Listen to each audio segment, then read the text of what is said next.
We've been lied to about time management. Missing out on something, indeed on almost everything, is basically guaranteed, which isn't actually a problem anyway, it turns out, because missing out is what makes our choices meaningful in the first place. That is a quote from the book 4,000 Weeks Time Management for Mortals by Oliver Burkeman. Why did I choose to include that in today's episode? Well, because I think time management and what I just spoke about when it comes to making choices about where we want to be, FOMO, it ties heavily into feeling overwhelmed. We live in an era where we're constantly trying to keep up with everyone and everything. We're constantly online, consuming, comparing, and it's leaving us stressed, overwhelmed, anxious, making up my own words, anxious, and we are just depleted. And I think this is a big element. Obviously, there's a lot that goes into that, and there's different reasons we feel overwhelmed depending on where we are in our life. But again, this fear of missing out is a big part of being online and consuming social media, especially. And I think it's so beautifully put here from this book that I just read, that we have to make choices, and that's what makes things meaningful and special. In every moment, wherever you are, you're making a choice to be there, and that's a beautiful thing, even if it's just sitting in your pajamas at home.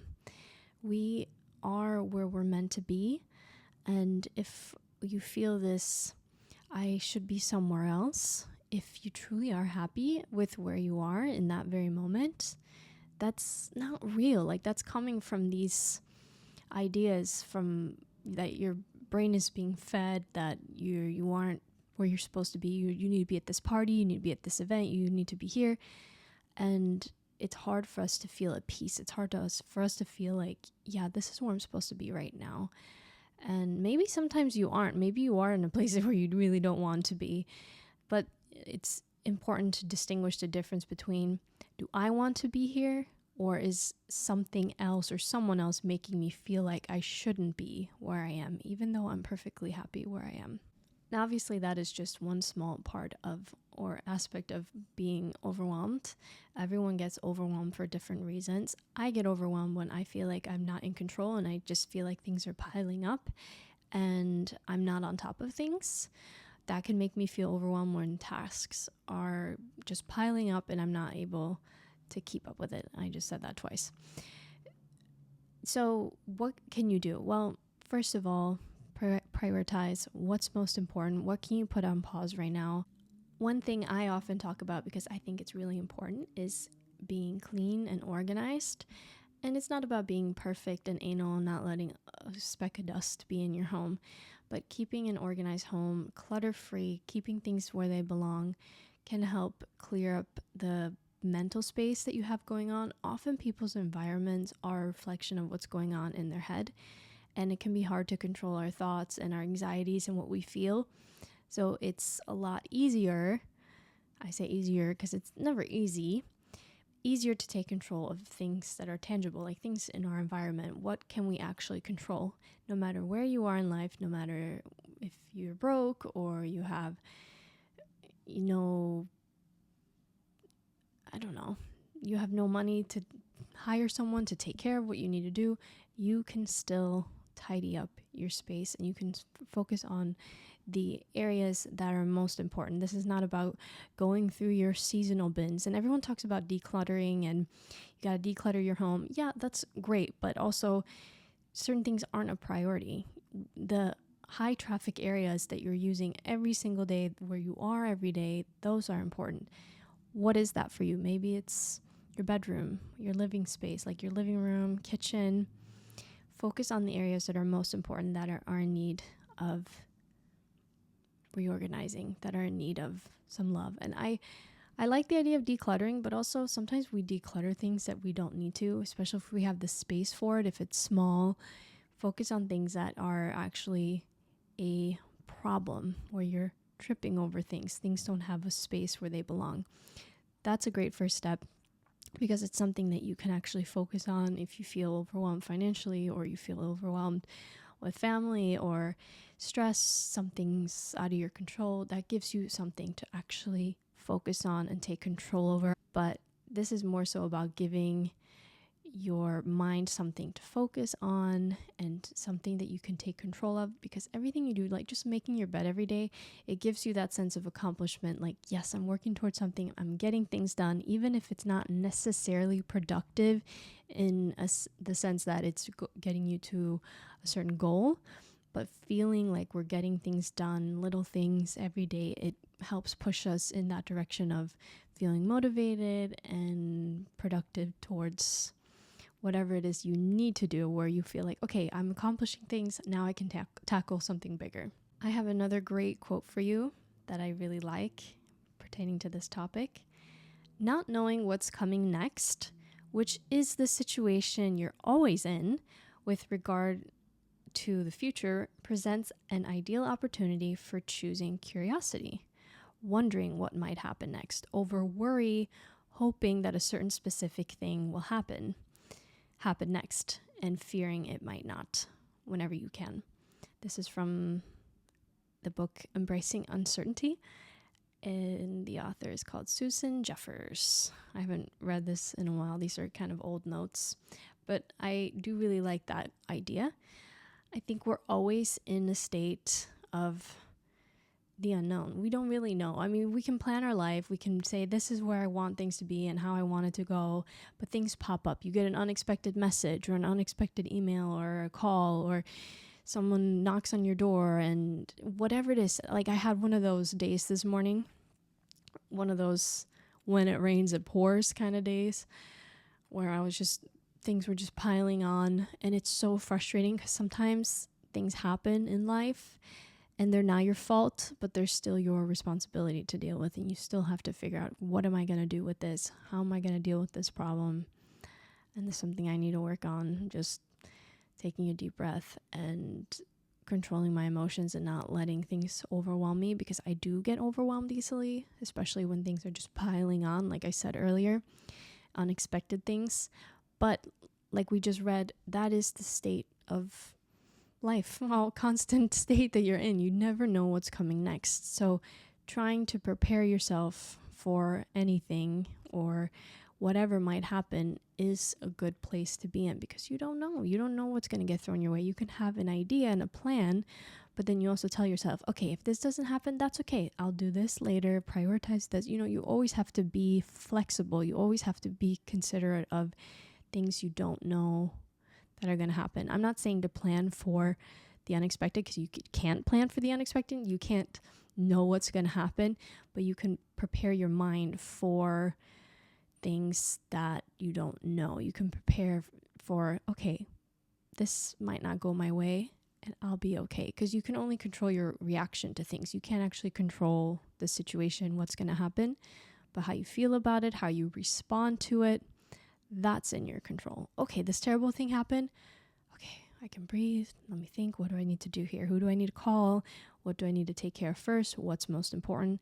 That's in your power. Another note I have for this specific topic, which is quite obvious, but a great reminder: take a deep breath.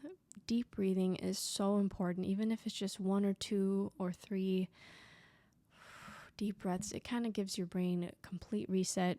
We cannot think properly without being oxygenated, having proper oxygen flow to your brain. You need oxygen to not only live, but to thrive, to think clearly. And it's such an easy, small thing to forget. That's not a small thing at all. And I love, especially when I'm watching certain videos on YouTube, and they'll just remind me to take a deep breath. I'm like, yeah, I really needed that right now. I didn't even realize it. And just taking a moment to just stop and breathe is so important. Even if you're in a super overwhelming, stressful situation, remaining calm is so important. Even if it's a medical emergency. Like, I can't think of any scenario where panicking is ever helpful. You can't think straight. You don't end up making good decisions and you're all over the place. just taking a deep breath, taking a second to slow down to say, okay, like I said earlier, what's most important right now? What do I need to focus on? I struggle with this myself, so I've tried to collect a lot of things that are helpful for me or spoke to me. That's how I view life. That's how I view everything I do. It's like I collect ideas from different people. I read a lot of books. I listen to a lot of different people, and then I collect my favorite little nuggets. And then a lot of the time, that's what I do when I prepare for one of these episodes. And then I'm hoping somebody who's listening can do the same. Maybe they don't like everything I say or agree, or it might not be helpful for them, but maybe you can take one thing with you that you're like, oh, that's cool. Let me try that. That might work. And then you collect something from someone else. Like, that's kind of how you have to treat life. You have to create your own puzzle, with different pieces from different people. This might end up being on the shorter side. I'm losing light, so I'm trying to go a little quickly here. I wrote down, act on the impulse to do something nice or to do something that comes to mind. Don't wait for it to happen later. Later isn't coming. There's no such thing as later. Well, sometimes there is, and there are certain things that you should wait and think through.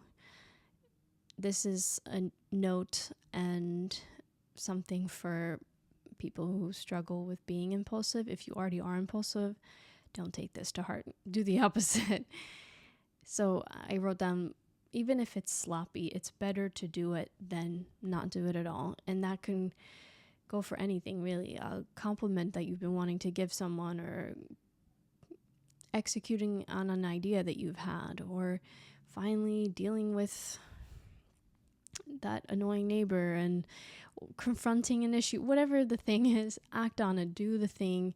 Don't wait. There's not going to be an opportunity that's magically going to present itself. You kind of have to find your way to it. Still allow it to happen, like you can't always force things, I guess, but put yourself in a place where you can allow it to happen a little bit more naturally. Again, whatever that applies to for you, but take care of the thing. Don't wait. So often we're just like, oh yeah, I'll do that one day, or I should do that, or maybe later, and I'm going to wait until I have everything, or we're always postponing things, and it's a lot better to use opportunities to test something else. Because sometimes, even if you go back to something as simple as giving someone a compliment, it's like a good practice, because being comfortable, approaching people, speaking up, doing all that can be uncomfortable. And the more you practice it, the easier it gets. So treat each opportunity like a chance to practice, to get better at whatever the thing is. I included this here because this is another thing that can add on to feeling overwhelmed. Again, this is very much my personal experience, so take certain things with a grain of salt if it doesn't apply to you. We all get overwhelmed differently and about different things. I get overwhelmed when, like I said, I have too much piling on that I need to do, or I just have too much in my head. And another great thing is just writing things down. I use notes for everything. I think if I go into my screen time, my notes is like my number one used app on my phone. I use it for everything: recipes, ideas, thoughts. Don't forget to do this. Take care of that. I write down everything, which is a great thing, but it's also, I'm realizing it's making my brain lazy and even more forgetful because I'm relying on a tool. So often we resort to thinking, oh, well, one day everything is magically going to be fixed in my life. I'm going to be fit and healthy, finally reached all my financial goals, and everything's going to be taken care of. That's not real. There's no such thing. You can only save yourself. No one's coming to save you. There's no one who's going to come knock at your door and say, hey, I got you. I'm going to take care of all your problems. That's not reality. Most of us have to deal with our own problems. Taking a baby step, taking control, taking back control is in your hands, and you have to decide to do it.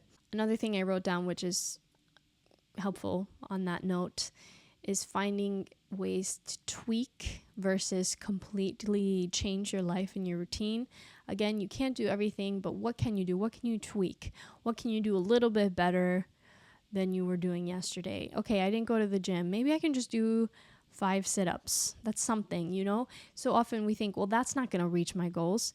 Yeah, but it's not about that. It's not about a one-time fix that's going to take care of everything. It's about finding momentum. It's about finding something that's going to help push you into the direction you want to go and propel you forward. You need to find something that helps create the momentum. That's most important, especially when you're overwhelmed. You don't know where to start. And, well, it doesn't matter if I do this one thing, it's not going to change. No, it's not. It's truly not. Doing that one little thing, it's not going to magically erase everything in your life. There's no such thing. It's about finding ways to start.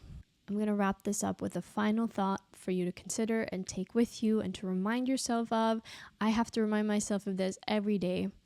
Things are far worse in our heads than they are in reality. Very rarely is this not the case. We create these scenarios in our minds. Our imaginations are wild. We have very vivid, crazy imaginations, and our brains are very creative. And it could be a great thing, but sometimes it's not when it just fuels our anxieties and our stress. But just remind yourself, things are going to be okay. A lot of times it's way worse than we make it out to be. I hope you can take something with you, and I wish you the best of luck. I know it's not fun being overwhelmed and stressed. Keep in mind, we all get overwhelmed from time to time. You're not alone. There's a lot of people around you. I'm sure there's a lot of support you can find in people as well around you. They know how you feel. They've been there. We've all been overwhelmed about something at some point. It's completely normal and natural. Again, just remember to breathe. You're going to be okay. And best of luck to you. I wish you the very best, and I hope you have a lovely day, and I'll be back for more.